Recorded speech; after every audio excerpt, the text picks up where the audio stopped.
العالمين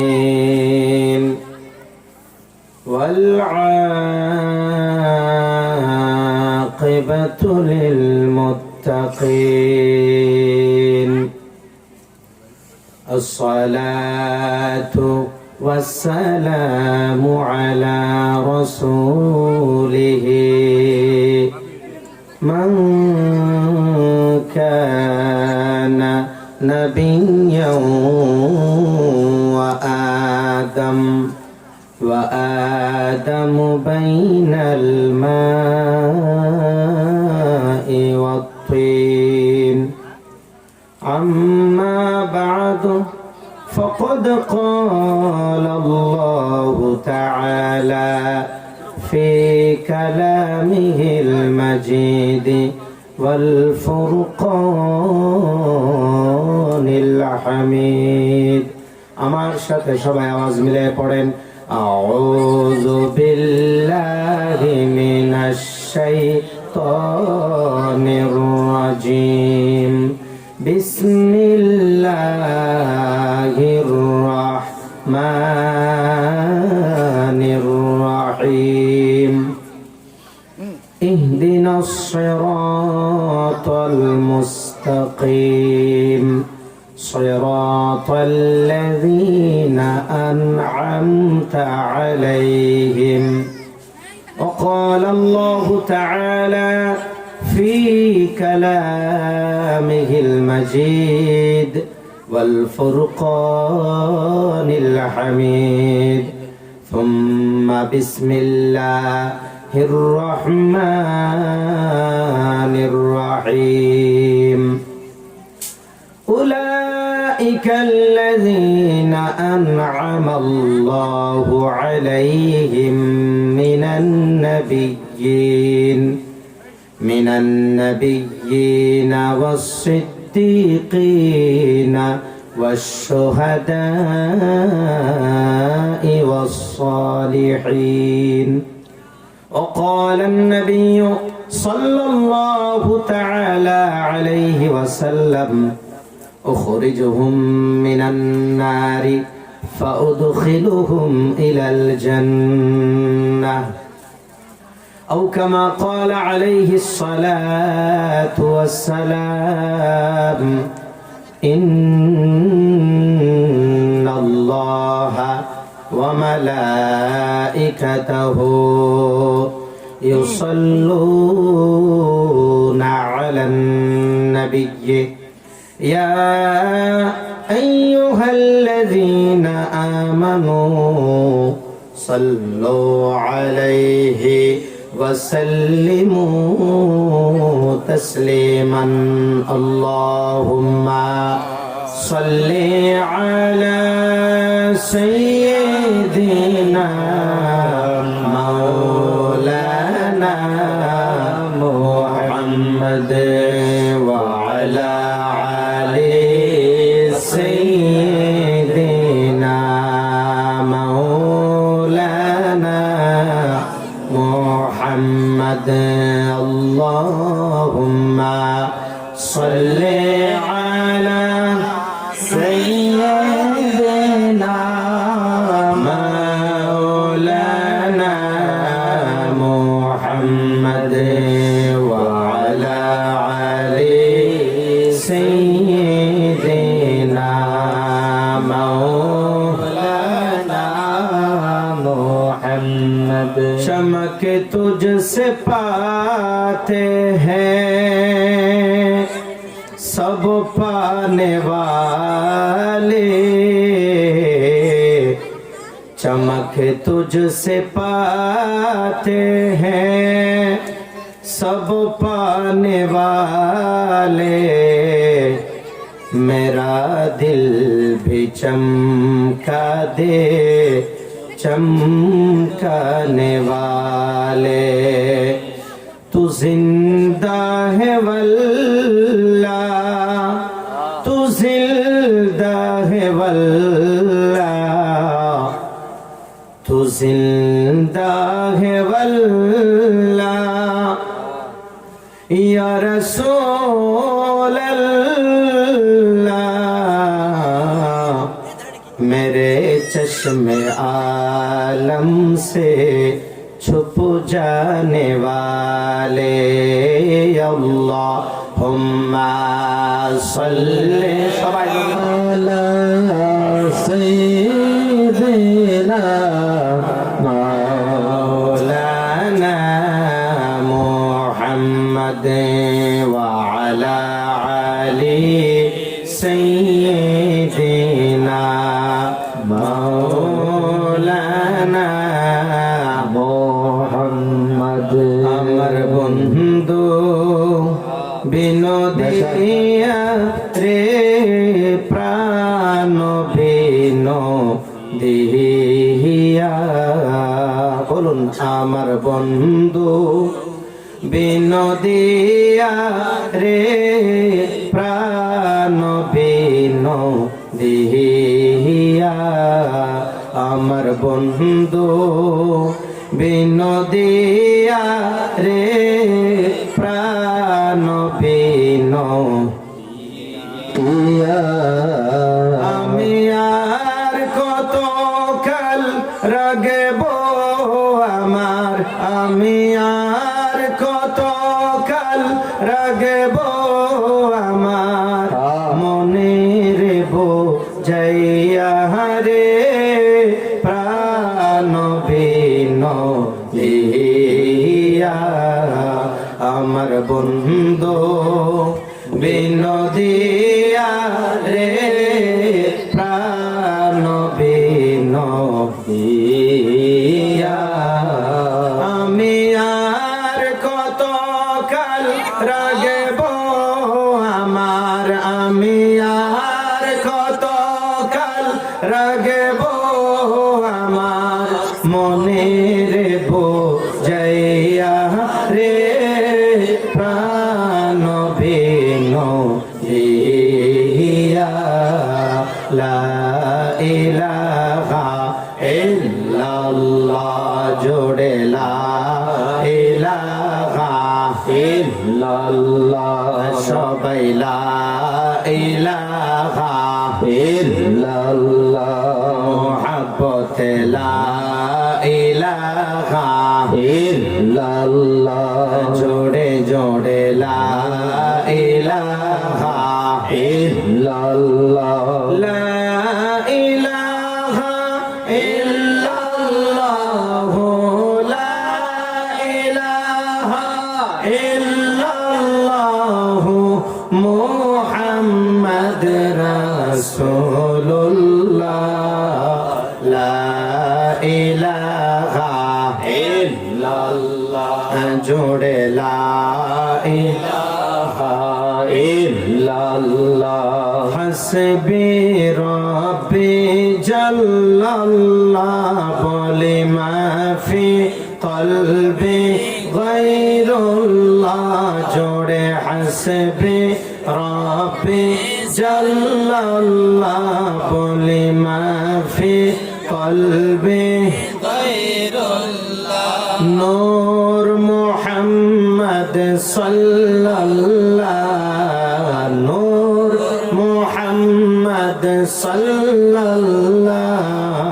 লা ইলাহা ইল্লাল্লাহ, লা ইলাহা ইল্লাল্লাহ জোড়ে লা ইলাহা ইল্লাল্লাহ। লা ইলাহা ইল্লাল্লাহ, লা ইলাহা ইল্লাল্লাহ, মুহাম্মদ রাসূলুল্লাহ।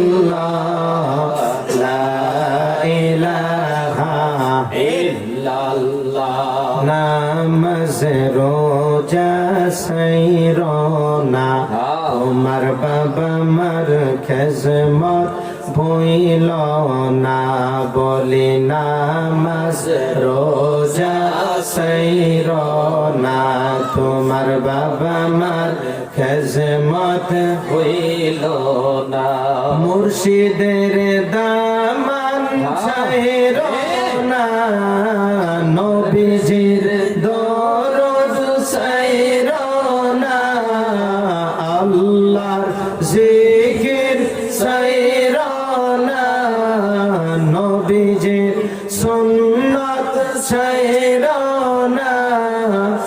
জান্নাত নবী ছাড়া পাইবা না লা ইলাহা ইল্লাল্লাহ জোড়ে লা ইলাহা ইল্লাল্লাহ লা ইলাহা ইল্লাল্লাহ মুহাম্মাদুর রাসূলুল্লাহ সাল্লাল্লাহু আলাইহি ওয়াসাল্লাম।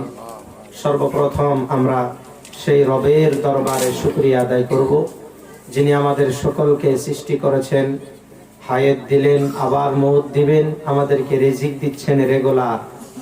যে আল্লাহর যেইভাবে ইবাদত করার দরকার, যে রসুলকে, যে আল্লাহর হাবিবের উসিলায় আল্লাহ রাব্বুল আলামিন গোটা কায়নাত সৃষ্টি করেছেন, তার হাবিবকে যেইভাবে ভালোবাসার দরকার আমরা বাসতে পারি নাই।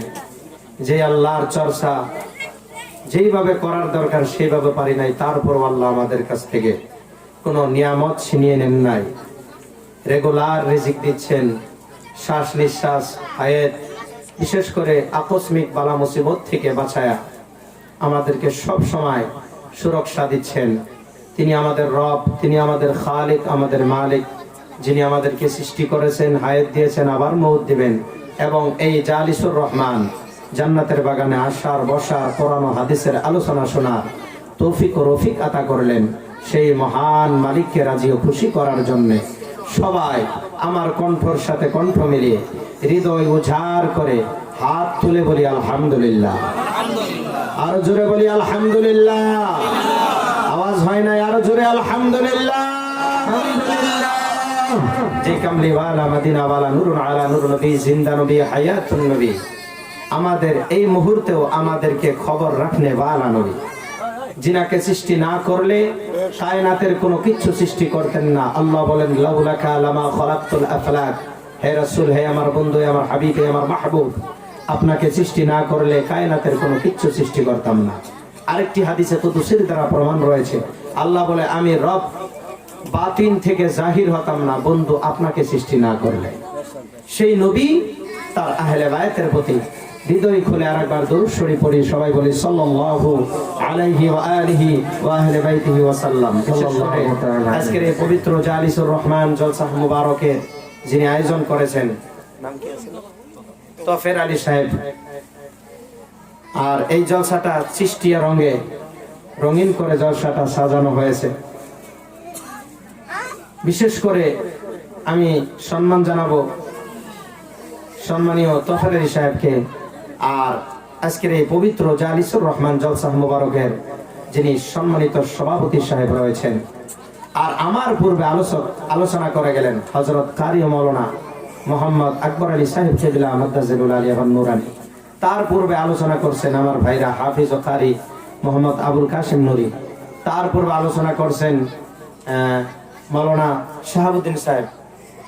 আরো পূর্বে আলোচনা করে গেছেন কয়েকজন, বিশেষ করে হযরত কারি মাওলানা মোহাম্মদ সাদ্দাম হোসেন সাহেব, আমার মামা শ্বশুর। আরো দিগার উলামায়ে কেরাম স্টেজে বসে আছেন। রভার নিচে বসে থাকা মুরব্বী বাবা, যুবক ভাইরা, কচি কচি বাচ্চারা, পর্দার আড়ালে বসে থাকা অতি মহাব্বতের মা ও বোনেরা, সকলকে আমি আরেকবার আমার হৃদয়ের গভীর স্থান থেকে মহাব্বতের একটি সালাম দিব। আশা করি আপনারা সালামের জবাব দিবেন। আসসালামু আলাইকুম ওয়া রাহমাতুল্লাহি ওয়া বারাকাতুহু। ওয়া আলাইকুম আসসালাম ওয়া রাহমাতুল্লাহি ওয়া বারাকাতুহু। আপনারা সবাই ভালো আছেন? বলেন আলহামদুলিল্লাহ। ভালো না থাকলে কি এখানে বসা যাইতো? এই জায়গায় তারাই বসতে পারে যাদেরকে আল্লাহ রাব্বুল আলামিন এবং তার হাবিব কবুল করে নিয়েছেন। সুবহানাল্লাহ।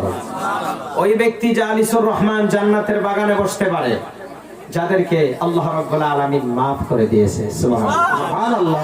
ওই ব্যক্তি এই জান্নাতের বাগানে বসতে পারে যাদেরকে আল্লাহ রাব্বুল আলামিন মাসুম বানায় দিয়েছে। সুবহানাল্লাহ।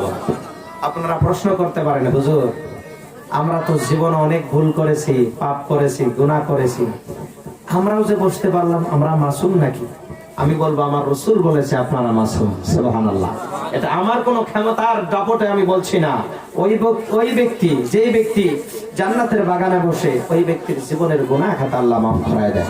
সুবহানাল্লাহ। কোন গুনাহগারও আসে এই জান্নাতের গেটে ঢোকার সময় রহমতের ফেরেশতার মাধ্যম দিয়া আল্লাহর দরবারে তাদের প্রার্থনা করা হয় যে আল্লাহ, এই ব্যক্তি তোমার বান্দা গুনাহগার, অতি গুনাহগার, কিন্তু রহমত পাবার আশায় একটু ছোট হয়ে নত হয়ে তোমার বন্ধু এবং তোমার এই জান্নাতের বাগানে আসছেন, তিনাদেরকে কি একটু মাফ করা যায় না? আল্লাহ বলে, ফেরেশতা যদি তারা যদি খালিস নিয়তে, খুলুস নিয়তে, তাকওয়া নিয়ে এসেছে, আমি আল্লাহ তাদেরকে মাফ করে দিলাম। আর মাফ করে দিই আমি, তোমরা তাদেরকে রহমত দাও, তারা যাতে বসতে পারে। সুবহানাল্লাহ, সুবহানাল্লাহ। এই জায়গায় যারা বসে গুনাহগার হলো তাদেরকে মাফ করায় বসানো হয়। সুবহানাল্লাহ। প্রত্যেকটা কথা কোরআন ও হাদিস থেকে বলা হয়, আল্লাহ তার রাসূলের ভালোবাসায় বলা হয়, কোরআন সুন্নাহর আলোচনা করা হয়। প্রত্যেকটা কথা শুনবেন, প্রত্যেকটা কথায় নেকি হবে আর জীবনের গুনাহ মাফ হবে। সুবহানাল্লাহ। আর বারবার যখন সুবহানাল্লাহ, আলহামদুলিল্লাহ, আল্লাহু আকবার, ইয়া রাসূলুল্লাহ এই সাদাগুলো বলন করবেন, এর বিনিময়ে আল্লাহ রাব্বুল আলামিন গুনাহ মাফ করবেন। আর এক্সট্রা বেনিফিট আমাদের আপনাদের জন্য থাকবেন আল্লাহর দরবারে, ময়দানে মাহশরে যার জাযা আমরা পাবো। সুবহানাল্লাহ। আমরা এত ভালো যে আল্লাহ রাব্বুল আলামিন আমাদেরকে এই শীতের দিনেও, ঠান্ডার মৌসুমে আল্লাহ রাব্বুল আলামিন ওই আরামের বিছনাকে ছেড়ে দিয়ে এই যে মাটির ভিতরে, আপনারা ভাবতেছেন যে এই মাটির বিছনা, খেরের বিছনা, এটা স্বাভাবিক বিছনা? আপনার দামি বিছনার থেকে কি কম এই বিছনাটার দাম? না। আপনার বক্স পালনের থেকে কি কম দাম? না। আপনার ওই সুন্দর বিছানা, আপনার ওই তুষকওয়ালা যে বিছানায় শুইলে ফজর নামাজও কাজা হয়ে যায়, ওই বিছনা থেকে কি কম দামি এটা? না। এটা মাটির হতে পারে, খেরের হতে পারে, এটাকে রিয়াজুল জান্নাহ বলা হয়েছে। সুবহানাল্লাহ। এই জায়গায় বসলে লাভ আছে। প্রত্যেকটা পাল, প্রত্যেকটা মিনিট, প্রত্যেকটা মুহূর্তে, এক এক পাল, এক এক মিনিটের বিনিময় আল্লাহ রাব্বুল আলামিন আমাদের শত শত গুনাহ খাতা মাফ করে দিবে। সুবহানাল্লাহ। তো প্রিয় মুসলমান, আমার পূর্বে আলোচনা করে গিয়েছেন মাওলানা সাহেব, খুব সুন্দর আলোচনা করছেন। তিনি বলছেন, তিনার আলোচনা ছিল ঈমান এবং কিছু আমলের কথাও তিনি বলছেন, আর মুসলমান কাকে বলে এই বিষয়ে তিনি আলোচনা করছেন। আমি তিনার আলোচনা শুরু থেকে শেষ পর্যন্ত আমি রুমে বসে বসে শুনছি, খুবই ভালো লাগছে তিনার আলোচনা। তিনি মৌজু অনেক লম্বা নিয়েছিলেন, কিন্তু সময়ের জন্য তিনি বলতে পারেন নাই। আল্লাহ রাব্বুল আলামিন যাতে তিনাকেও আরো সামনের দিকে বেশি বেশি বলার তৌফিক দেয়, আরো যাতে আল্লাহ সুযোগ করে দেয়, তিনাকেও যাতে আল্লাহ দীর্ঘ হায়াত দেয়, আপনাদেরকেও যাতে দীর্ঘ হায়াত দেয়, সকলকেই যাতে দীর্ঘ হায়াত এবং নেক আমল করার তৌফিক দেয়। সবাই বলি আমিন। আমি পবিত্র কালামুল্লাহ শরীফ থেকে 2-3টি আয়াতে মুবারকা তেলাওয়াত করেছি, আরেকটি হাদিসে মুবারকা, যে হাদিসের অংশ বুখারী শরীফের ভিতরে রয়েছে, কিতাবের ভিতরে নোট করা হয়েছে আনোয়ারুল বায়ান প্রথম খণ্ডের ভিতরে। আমি এর মাধ্যম দিয়ে আপনাদের সম্মুখে আলোচনা তুলে ধরবো। আল্লাহ রাব্বুল আলামিন যাতে আমাকে হক বলার এবং হক আমল করার তৌফিক ও রফিক আতা করে। সবাই বলি আমিন। পিছনে যারা দাঁড়ায় আছেন তাদেরকে আমি বসতে বলবো, দয়া করে, যদি খারাপ না পান। আর পিছনের মানুষগুলো এই ফাঁকা জায়গাগুলো একটু ফিল আপ করে দিন। 3টি জায়গায় ফাঁকা রাখা লাগে না। হাদিসের ভিতরে আছে 3টি জায়গায় ফাঁক রাখা লাগে না, ফাঁকা রাখলে সেই জায়গায় শয়তান বসার সম্ভব হয়। তো আমরা শয়তানকে কি জায়গা দিব এখানে? আমরা তো এখানে মানুষকে, মুমিনকে, মুত্তাকিনকে জায়গা দিতে